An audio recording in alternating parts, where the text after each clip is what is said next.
Oke, balik lagi bersama saya dengan Krisna dari Mulai Bicara. Di sini saya mau berbagi tips bagaimana sih caranya supaya kamu menjadi seorang public speaker yang berbicara tanpa belibet dan tidak grogi. Ya, kalau dibilang tidak grogi sih kayaknya nggak mungkin deh. Tapi setidaknya kita dapat mengurangi rasa grogi. Nah, bagaimana caranya?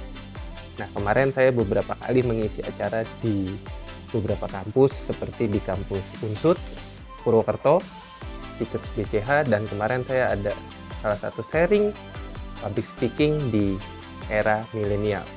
Dan banyak pertanyaan dari teman-teman, pertanyaan itu sangat luar biasa.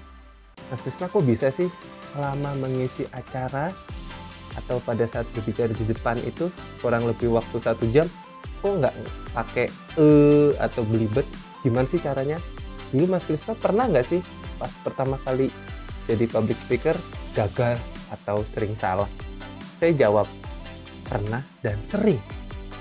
Nah, dari situ saya bukan berpikir saya gagal, tapi bagaimana caranya supaya saya bisa mengevaluasi diri saya dan bisa mengurangi nilai-nilai negatif saya. Masukan-masukan dari orang lain yang membilang, Mas Krisna, tadi hari ini acaranya Mas Krisna kurang. Nah, itu jadi evaluasi, dan di situ saya belajar kurangnya di mana, apa yang harus saya lakukan. Bukan berarti saya membenci atau kesel dengan diri saya ataupun orang lain, tapi itu menjadi sebuah pelajaran penting buat saya. Nah, tipsnya pada saat saya gagal itu saya langsung evaluasi, saya belajar, saya cari referensi, cari ilmu sebanyak-banyak yang saya pelajari dan saya latih di rumah. Saya menggunakan video-video selfie, atau saya belajar di depan kaca, saya ngomong, saya lakukan training sendiri, saya ngomong dengan istri saya belajar ngomong dengan lingkungan-lingkungan kecil saya, tidak menggunakan kata dan berusaha semaksimal mungkin saya tidak belibet. Nah, dari situ saya coba lakukan terus berulang-ulang, supaya apa? Saya terbiasa. Pada saat saya sudah mulai terbiasa, saya coba deh tuh mulai ngomong di depan.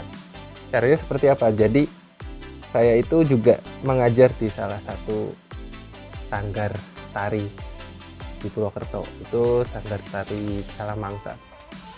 Di situ saya juga belajar dengan teman-teman anak-anak. Saya melakukan uji coba juga bagaimana caranya ngomong ini nggak belibet. Pelan-pelan saya lakukan, saya ajari mereka supaya tidak belibet ngomong, percaya diri dulu. Nah, setelah itu bagaimana nih caranya supaya kamu lancar? Saya sering baca buku, atau sekarang kan banyak nih di media sosial kayak di TikTok, Instagram, Facebook, atau YouTube, referensi tentang public speaking itu gimana, motivasi itu seperti apa, dan berita-berita yang menurut kita itu manfaat, ya kita baca, kita serati ilmu-ilmunya. Jangan sampai kita tidak punya bahan pertimbangan atau bahan yang ingin kita sampaikan. Jangan sampai kita kehabisan bahan pada saat kita menjadi seorang public speaker. Kita hafalin dulu temanya, kita cari jokes-jokesnya.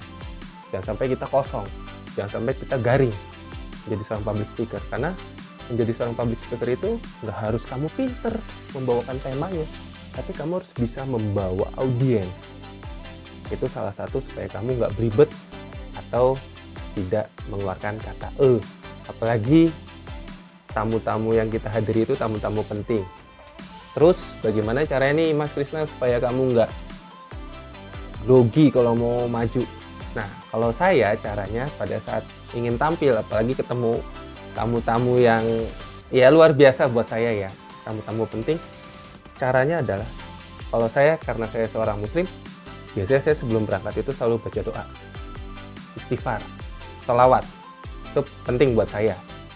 Nah, setelah itu kita biasanya dengerin lagu-lagu yang saya senangin nih, lagu-lagu penambah semangat saya, supaya saya bisa agak rileks. Nah, nanti setelah sampai tempat, minimal setengah jam sebelum acara dimulai, saya harus kuasain dulu panggung.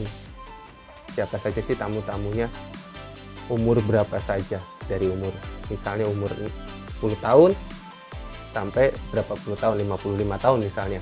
Nah, kita pelajari, kita amati, oh tamunya seperti ini, kira-kira jokes yang saya akan bawa seperti ini. Jadi kita sudah kenal dulu nih dengan lingkungan atau dengan panggungnya dan audiensnya. Nah, setelah itu sebelum acara mulai 10 menit kita sapa dulu audiensnya. Kenalkan, saya dengan Krisna, nanti saya akan membantu sharing-sharing tentang public speaking. Kita kenalan dulu dengan audiensnya, nggak apa-apa. Itu salah satu trik kita supaya kita tidak grogi pada saat ingin menjadi seorang public speaker.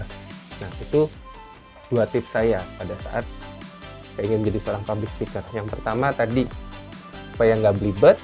Yang kedua, supaya nggak grogi. Nah, nanti masih banyak tips-tips lainnya. So, ini sebagian tips yang bisa saya berikan ke teman-teman. Semoga bermanfaat teman-teman yang ingin menjadi seorang public speaker yang hebat dan luar biasa.